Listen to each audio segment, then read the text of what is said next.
Hi, I'm Andrea. And I'm Megan. And this is Sit Down and Speak Up. So today we're talking about motherhood versus fatherhood. Yes. Seems to be a big difference between the two experiences. Yes. There seems to be a difference between how people label moms and dads. Like if a woman is in the news, it'll be area mom, yada, yada, yada. And if it's a father, it'll just say Professional title man. Exactly. Yeah. So there seems to be a difference in identity and experience and Resources. Resources. Yes. Like so many Facebook groups and, chat forums and things like that for moms and not for dads. And so it got me to thinking, why is that? Do the dads not need it, or do they need it and they can't say that they need it?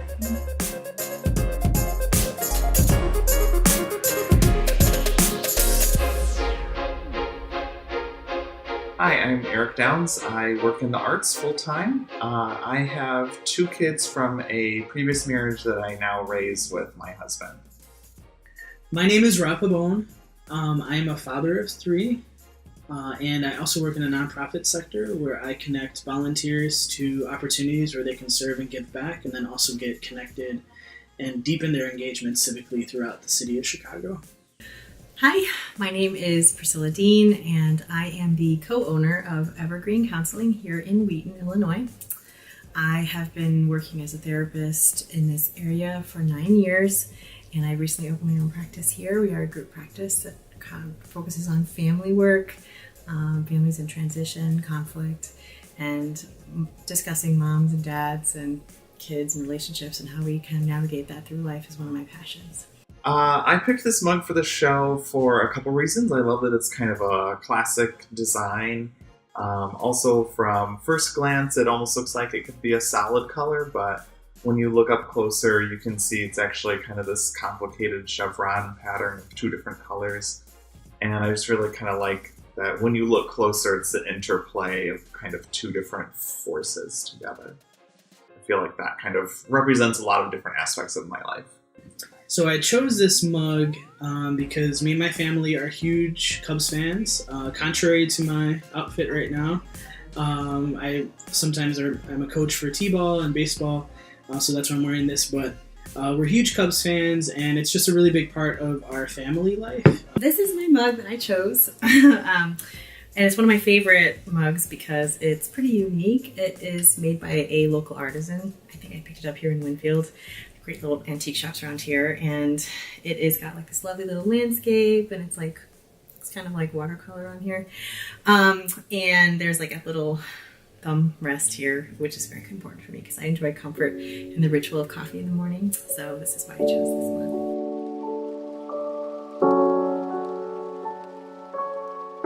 one. So I do feel like people make a lot of assumptions when they might see me out with my kids when I'm not with my husband. Obviously, I think a lot of people assume that there's a mom in the picture, that I have a wife or a female partner that I'm raising my kids with. I think also there's a lot of times the assumption that maybe dad doesn't know as much. If I'm asked questions or stuff about the kids, it's kind of that assumption of, do you actually know, or do we need to wait until mom is here because she'll really know the answer or she'll know what's going on?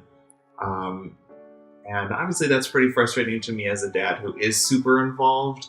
I would say probably the only time that we feel like, wow, this would be more helpful if we had mom here would be maybe in some of the kind of tough conversations with our daughter.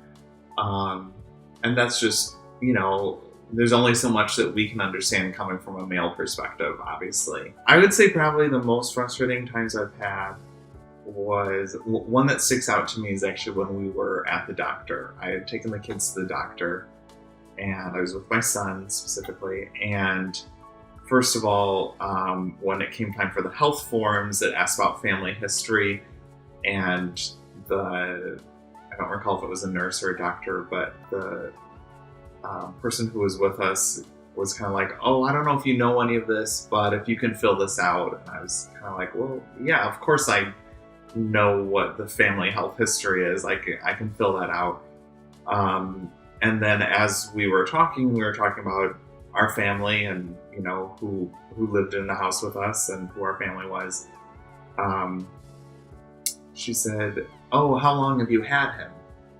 And it took me a second to understand what she meant, and she assumed that my son was adopted and that my husband and I had adopted kids, which is not a totally crazy thing to assume, I guess, but it just kind of bothered me that she didn't even ask. She just assumed he was adopted, and she was asking, "Oh, how long have you had him in your home? You know, how long has he been with you?" And that just kind of, it didn't fully hit me until later, and I thought, oh, that was really kind of messed up. I think in some ways, my role, I feel like I've taken on some of the more traditional mom roles, and I don't know if that's so much a gender thing or if that's because I'm their biological parent and he's technically their step parent, so he's coming in after the fact, but I feel like the role that he's moved into is more of what a lot of people would consider kind of a typical dad role.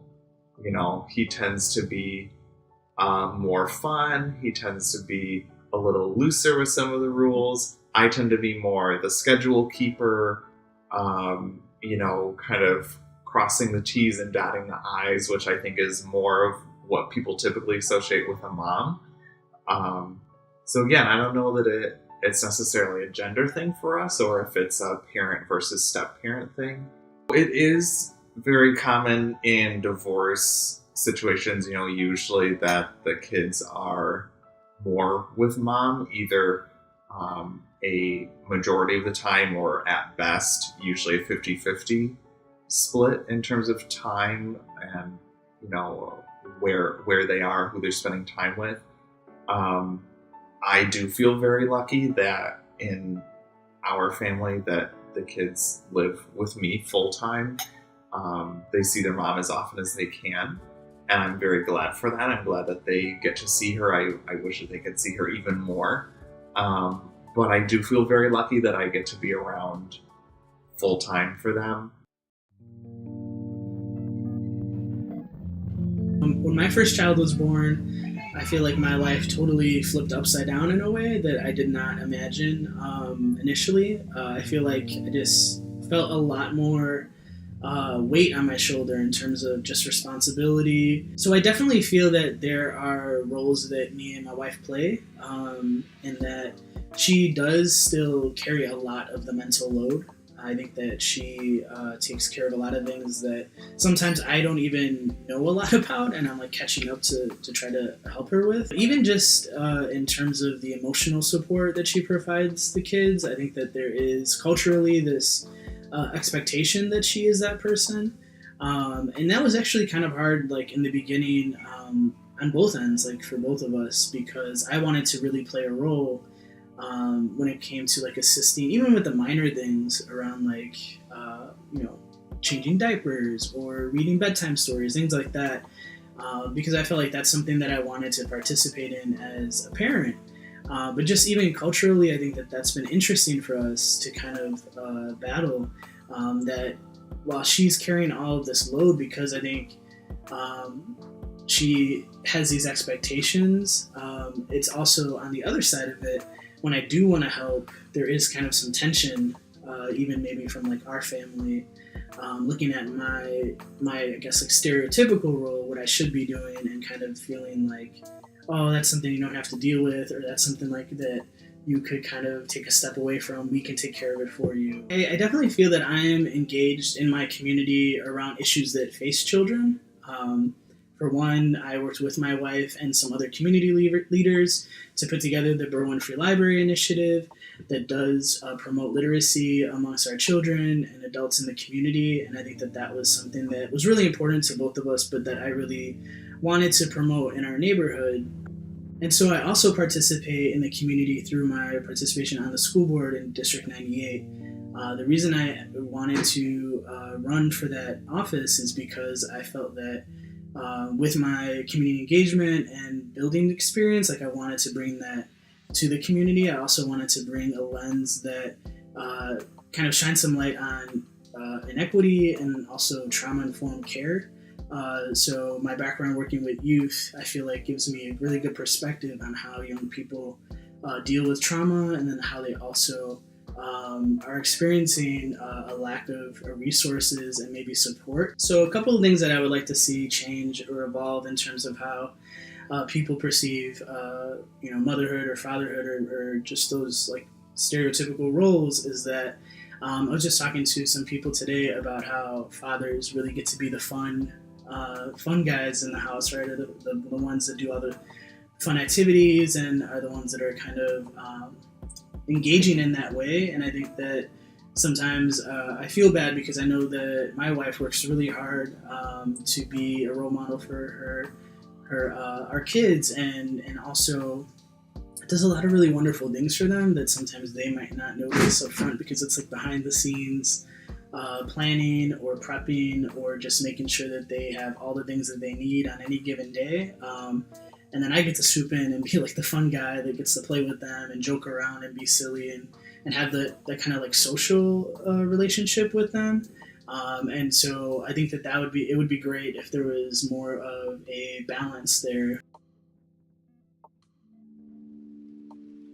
In my work, when I do family work or I do couples counseling, what I've noticed is that moms and dads will come in if they have kids and they're working on the relationship, that's why they're here, but the expectations they have of each other can be pretty divided. So we actually have to a lot of times go into the past and go into how they were raised in their families of origin to kind of understand these expectations that they have with their partner right now and why they might be getting into a lot of fights and conflict about it. In order to understand these expectations, because they really do go far back, even to like even grandfathers and grandparents, and about like what we expect dads to do, what do we expect moms to do. I see a lot in this area that the stereotypical roles are being played out of like the mom stays not necessarily home if she is part-time working mom, even that for her. I would say that it's more stereotypical. The mom is going to be like making the doctor's appointments, and she's going to be making sure that the household is run the way she wants it to be run. I think dads, when we're talking to them about like, mom's like, well, why are you not helping out more? I need your help. Like, well, so I don't know, it's like I'm tired, or I don't know what to do, or you haven't noticed that I have done this, this, and this. And she's like, well, that's because I had to remind you to do it. And so that mental load for her is like taken off if the dad knows what to do. But then it's one more thing if she has to remind him. And so like the joke is like, oh, I have 3 kids, but it's like I really have only 2 little ones, and my husband's the kid, haha. But that is really about coming from the mother's resentment, ultimately, which is what can really damage a partnership.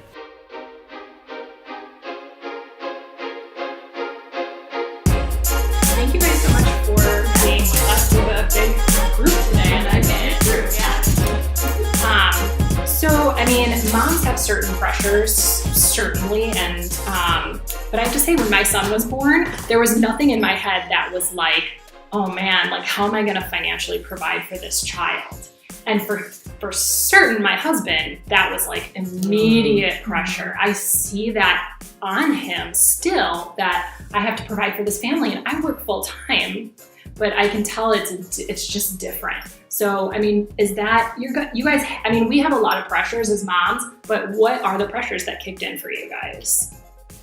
Yeah, I know for myself, that was one thing that really surprised me. I think when my first child was born, was it just kind of felt innate. I think in the same way that a lot of women feel, even if they don't think they're particularly motherly, once they have that baby, it's like that switch flips and they're like, that's how I felt with like that provider instinct. I didn't think that was going to be a big thing. And it, for me, was like almost immediate. Like, oh my gosh, I need to make sure that, we can put food on the table and that, we have a nice place to live and all that stuff.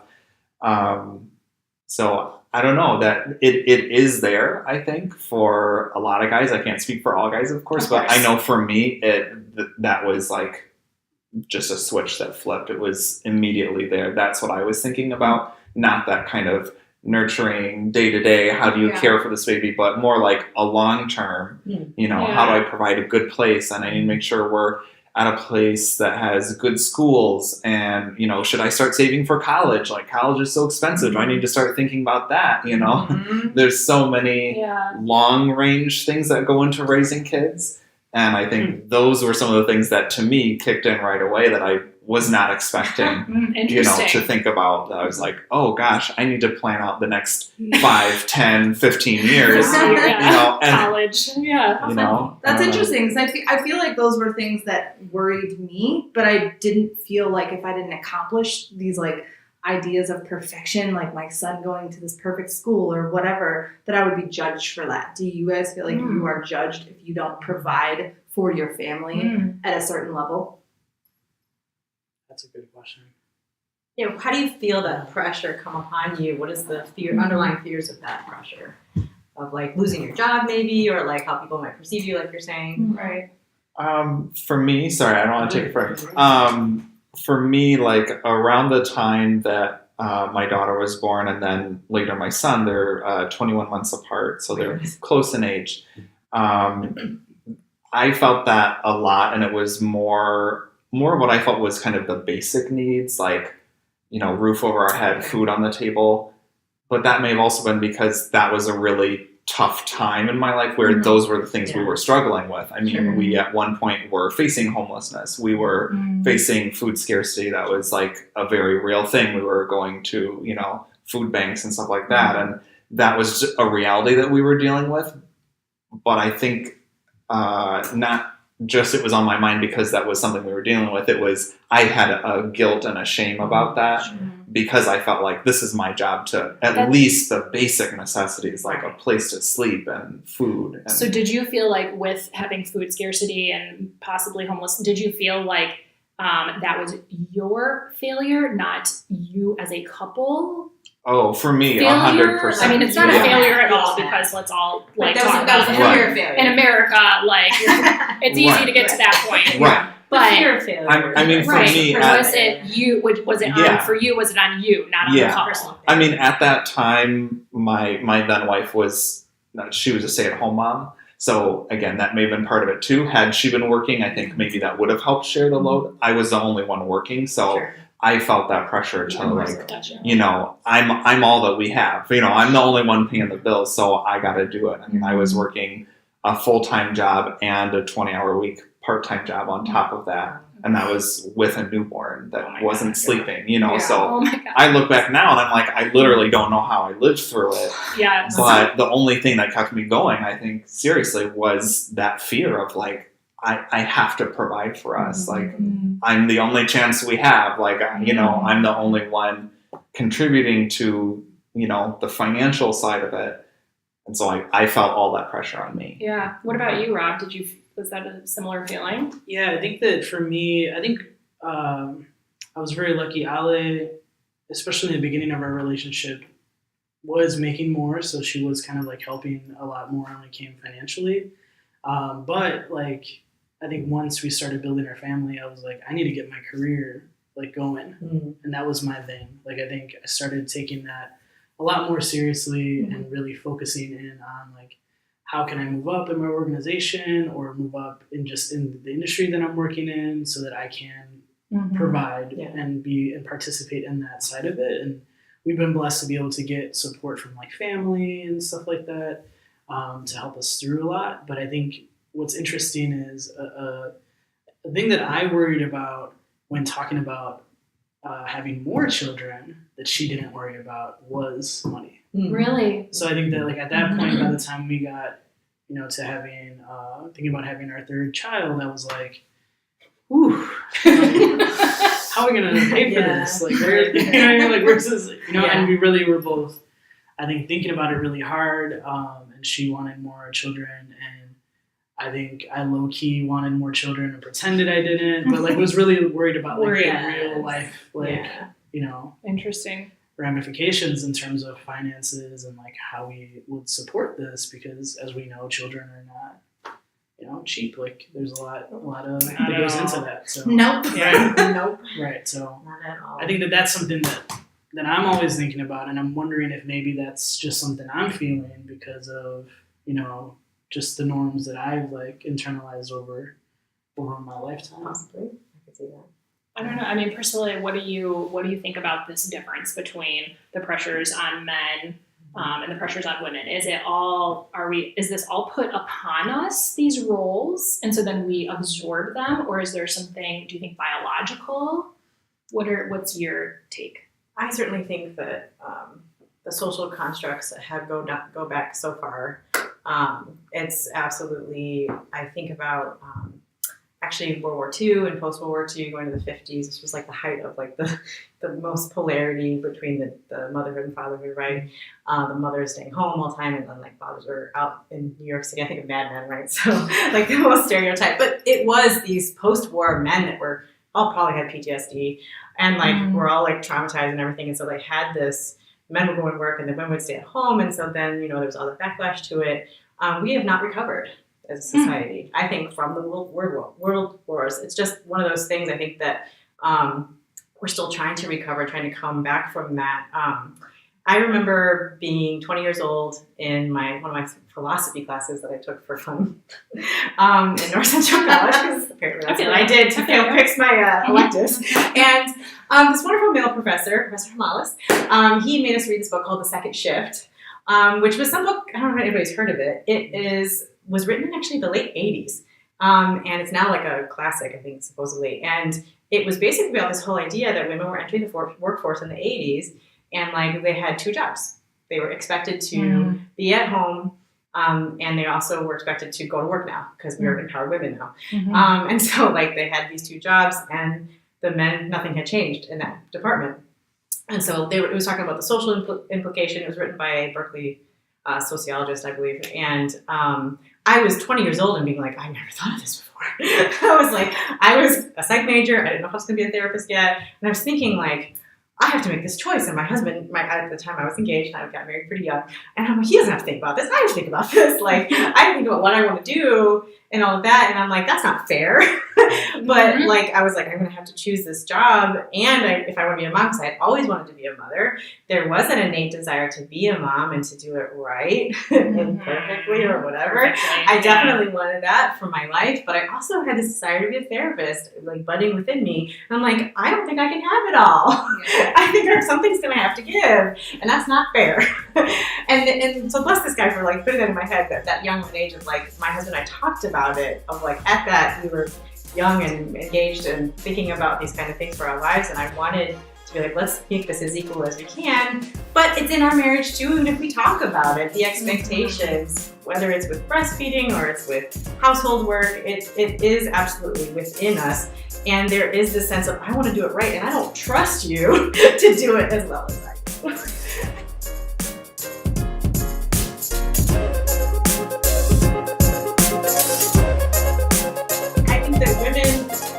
Been pushed aside for so long that we don't want the men to take away what we're so good at. So like we just think like, this is what we got. We do this right, and don't you dare mess with me and my control issues. And like we want equality, but like a lot of times we don't exactly want it in that moment, because you're probably going to make the baby fall on his head. I mean, we like Kevin. Like, just let me do it, okay?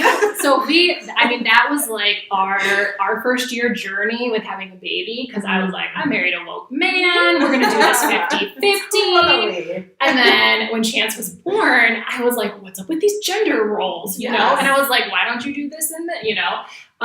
But he's like, you have to let me.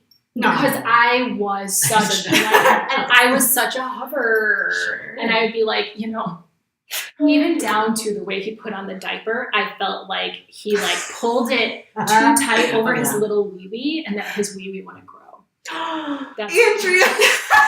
I was like, dude, you gotta loosen up. That's like, that's a little tight. I mean, yeah, like if you restrict things long enough, they don't grow properly. Oh, you tell him. So I was like, honey, can you like make sure he's got wee-wee room? And he was like, I have a wee-wee. You need to Actually, that's true. you need He to probably back has the off. authority Yeah. on the whole wee But I had to like accept he's not going to parent like I do. Yes, and that's hard. Yeah. He's That not just going is. to, and I need to It just let is. him be confident in his parenting. Absolutely. If I'm always criticizing and then I'm like, why don't you take care of this baby more? That's Yeah. really not fair. I mean, there's a reason why we marry our significant others because they sort of balance Balance us out. us, yeah. So does the parenting. Yeah. There is The quite a parenting reluctance in styles. women to let go of this role that we've been told since we were little girls and had little dolls. Yes. Okay, that you can do it too, I guess. But you've never played with a doll. I mean, how do you know? That's actually interesting. Did you guys play with dolls growing up? I should never seen that. I apologize. Maybe you did. No, Well, Well, Daniel you- Tiger, did you know? I Daniel did, Tiger has for- a doll now. For lots of reasons. I have an older sister who was For life. rather dominant, Yeah, so I okay. played with Well, her in the way okay. that she wanted Oh, me she was to. like, Eric, play with me. But also, growing up as a queer person, I mean Yeah. that was part of my experience. But I Which know is a lot wonderful. of dads that is not part of their They experience. just No, practice sure. Growing baby up that diaper, way, baby yeah. dolls and such and all of that. But I think there was the sense of how would you know what you're doing? I've been trained for this my whole life, and the whole society tells me I am ready for this. Right. Why would you know what you're doing? So I ended up reading this book called How to Not Hate Your Husband After you have kids. I love my husband. I think we have a beautiful relationship. I'm very How did you happy. read this book But preventatively? listen, the first year with your first child, Oh God. like, come on, that will like It's stress the any trenches, relationship. yeah. Any But relationship. there is some research starting to up about No, go that actually the first 5 years of your children's birth is, and if you have children under the age of 5, it's the lowest reported rate of satisfaction in a marriage ever. I've heard that. Yeah, it's really bad because of just the constant 24-hour parenting that is involved. And so your nastiest parts, if you were hiding them before, they're out to play. That was our first year. It was like, Yeah. we are not big fighters, but the first year we got into some doozies because I'm like, how do you not hear the baby cry? And he Right. doesn't. Yeah, no, they He don't sleeps so deep. Yes. Yeah. What is that? What is that? that? What is How do you guys not hear the baby crying? I just had a friend. She That's nice recently and fair. had a baby. These and guys her, are like, her update status was, he woke up this morning. I was like, oh my gosh, we slept through the whole night. Did the baby sleep through the No! Well, I didn't hear. I'm What must be next? What's that like for you? You must feel rested. I swear, it's like I do believe thing with like that is I know this biological. for- yes, No, it's gotta that is- be. There because- is. There is biological research that shows that women have more perceptive hearing when it comes to their baby crying. So that's not total. We won't. That's blame you guys interesting. for that. Yeah, it's So some of this it's has to instinctual. be It is instinctual. biological. It's for survival. It's to keep the baby alive, more or less. There's more of an instinct. I'm not sure about the research about providers and all of that. I definitely think the hunter-gatherer thing. Right, The totally. hunters will go out and do that, and the gatherers are more the women. And those are the ones that bear the children. So we can't deny some of the evolutionary roots of Yeah. where we came from. At the same time, as we have to also be aware those are our baser natures. That's not necessarily the can most fight that. yes, we can fight that, and that's Yeah. not always going to be healthy and create good, healthy systems for Sure. our children to grow Right. in that would make them empowered and bring the equality that we're kind of looking for that feels fair and doesn't create resentment. Yes.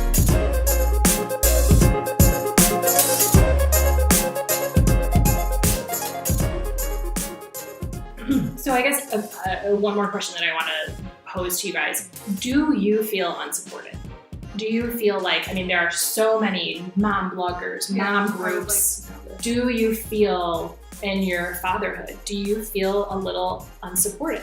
Or if your identity is being a father, that's not accepted or that's not supported. Or do either one of you have any resources that you, I know off That the you top tap of my into. head, I can think of 5 right now that I could just, log on to, text about, or anything to get help being a mom. Do you have any resources like that as dads? Do you need them? Do you have them? Do you need them? Do you have them? Do you Yes. need? We'll create them right now. We'll make a Facebook group, don't worry about it.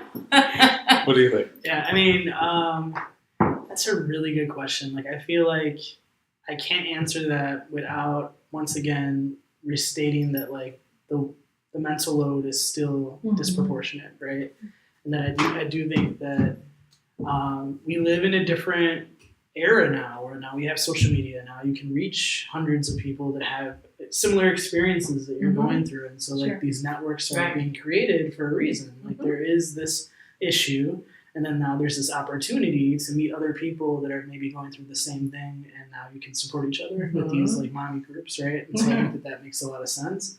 I think that as a society, I don't know if we're necessarily there yet for fathers to really feel that pressure. Where you like need a daddy group. Right, or where we're like really looked at to be a partner 100% in this process. And so like I think once we start getting to that point, then there'll be those. There is going to be more groups. But I think like even now you'll see like daddy bloggers that are more sarcastic about being fathers or just like joking about being dads versus like actually being supportive. I'm like, this is kind of hard sometimes, or this is a struggle, or they're not going to necessarily be open about I'm interested to know if there are more opportunities for you as like a same-sex couple. Yeah, I was actually For just that. about to say yes. that. Yeah, it adds a totally different wrinkle to the equation, and I do think that is different. I know of, not a lot, but I know there are some resources out there for LGBTQ parents, one or two that I can think of off the top of my head. Because obviously when you have, a same-sex couple, obviously those mommy-daddy gender roles are going to be kind of out the window. You know? You have to figure out what that sort looks of like. proves that they shouldn't exist to begin with. So I do think there are some resources out there for people that are in that situation because it is something you have to navigate and kind of figure out. But they are more geared towards LGBT. They are. At least the ones that I've seen. I can't really off the top of my head think of any groups like that for heterosexual dads. Could you have used a group in that way when things were hard, or you're feeling that intense pressure to provide? You say, do I use it? Could you have used it in your first marriage? Would have helped you a lot, or would you have welcomed that? Oh yeah, I think it would be helpful. Yeah. I think like you were saying though, I don't know if we're there yet. I think part of it is kind of that male pride, or maybe that expectation of like not asking for help. I think that's some of it, where it's easier to joke about it than it is to say, wow, I'm really struggling with this. Who's out there that can, vulnerability, man. I think it's easier to just kind of laugh it off and kind of poke fun at yourself, right? That's easier than to say, wow, this is something I really need help with. So and that brings another question to my mind. I mean, at least for me, and I don't know your guys' experience, but the first year of motherhood, it was very hard for me. I mean, there was it just so incredibly heavy, and I needed so much support. And I remember just right after having the baby, Kevin had my mom come, and I didn't know. And like the minute she walked in the room, I just started bawling, and I was like, I didn't know you were coming. I mean, I was just so desperate for help. Did you guys have that when you first had kids, where you could have used where you were like, I am melting down? Like for a mom, we could be like, oh my God, we can talk about it. Yeah. Do you guys have that new parent meltdown, and could you talk about it? I mean, there's hormones with having the baby, obviously. That adds to that. But it gives the women are allowed to be emotional. Very hard either way. Yes. Without the hormones, you're not sleeping. Yes. Well, I mean, there's women who don't carry babies and have children very true. and still have, the first year meltdowns. Absolutely. Right. But would it have felt weird to have broken down and needed someone to talk to? Right. Yeah. Would it have felt weird? I don't think so necessarily for me. I think I can't think of a specific instance like, you have with your mom. I can't think of a specific time where I maybe had a breakdown, other than I can think of one time where I was just just hit the wall, was just absolutely like, I don't know what to say or what to do. I'm just so frustrated. And I recall my then wife just saying, just go for a walk. Just, even if it's just around the block or something, just to get out of the house, and just so you have that time to even just to calm down. Even if you don't come back and have all the answers, you'll at least be in a better frame of mind to say, okay, let's try to deal with this and work this out. I think that's still something that I try to do. My kids are 10 and a half and almost 9. now, and there's still times where I'm like, I want to go in a different room for a minute. Give me a second. I need to at least calm down and wrap my head around this before I try to talk to you or try to figure this out. So I mean, that's still something, a tool that I use, I guess. But that's not reaching out to other people. That's not, getting support from other dads. So that's different. Like, could you have put on Facebook, like when you had your first kid, could you see yourself putting a status on Facebook? Like moms do this all the time. Oh my gosh, this first month with the baby has been so hard. It has it has broken my energy. Like crying myself to sleep last night. Was it so overwhelming maybe or would you have to make a joke about it? Like, I don't have anything. My husband made a lot of jokes on Facebook. It had to be overwhelming. Lots of jokes. And I'm like, this is not that funny. Right. Although he's really good at making stuff. But still, like, the joke but I think that, like, I coped with a lot of that through making jokes. Interesting. I didn't think I was able to directly tap into those emotions or feelings around that, and I had to kind of like sidestep and approach them through just like, oh yeah, like this is my life now, guys. You know what I mean? Yeah. Like not because you're Kevin Hart, but because you just that was more acceptable. Right. That's exactly. So I think like so what we're saying, I think like for sure like support groups would be great. Like I think it would be great to meet other dads who have similar experiences or different experiences and are dealing with different pressures and be able to build friendships with those folks because I know the mommy groups do that really well. Yeah. They can bond off of that and they can learn from each other. I just don't know like how ready we are for something like that. And I think even just like I was thinking while we were talking, even at a policy level, like,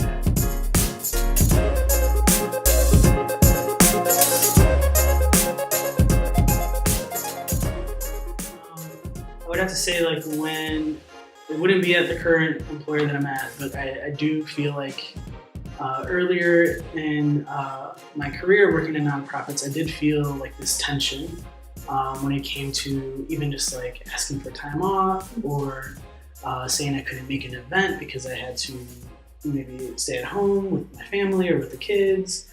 And that was definitely a tension or a stress for me, like that I like dealt with because once, like I told you all, like I wanted to like move up in my career, so like I was working really hard to prove something, to like get to a certain place, to be able to provide and to contribute more in the household. But at the same time, I had to like balance that out with like, hey, there's a family back at home that like needs me too, and it can't just be like one person that's taking off or taking care of emergencies and stuff like that. But I definitely felt like that. I felt it's weird. Like I just felt like bad sometimes, like asking, even though I knew like this is not something I should feel bad asking about. to go be with your family and take care of your family. Right. Yeah. And I would say that's probably a similarity then between motherhood and fatherhood is that we definitely feel. I mean, I definitely feel that, and I have a great company. My boss has 6 kids, so he totally gets it. But still, there's a fear, right? And especially when your kids are in daycare, they're sick like constantly. So I mean, you're still like, I gotta go pick up my kid again and leave work again, and sorry. And you do want to be, moving up in the company, and and because honestly, because men are still getting paid more than women, and this is even just in our family, it's like, who's going to leave work? It's going to be me. Yeah. And it's a decision we made together because his income pays for more of our life, but it still sucks. How do I move up in my company if I'm the one who's constantly leaving? Because we have 2 kids in school and daycare. They're sick. They have parent-teacher conferences. It's almost like a once a week thing that I'm like, I gotta go. But we had to make that decision based on pay. But I would say both men and women are feeling the stress of, but probably it's more expected of women to be like, I have to go, my kid is sick. Whereas a dad, you probably get a little bit more like, what? Like, where's your wife? Why can't she pick up? So I've had a daycare for 10 years.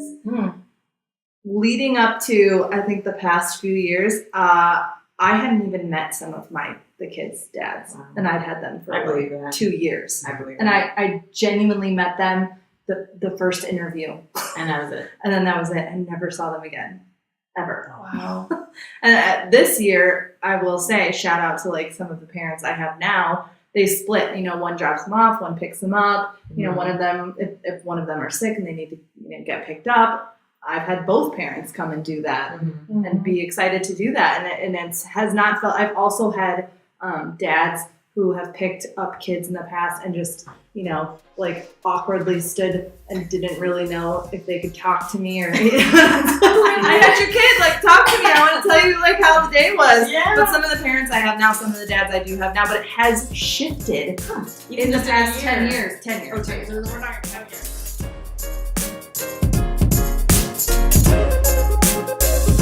That was a really great conversation. I hope you guys learned something from Yeah. it. Let us know. We did. All right. Cheers. Cheers. Cheers, Jeff. Mwah. All right. We're done.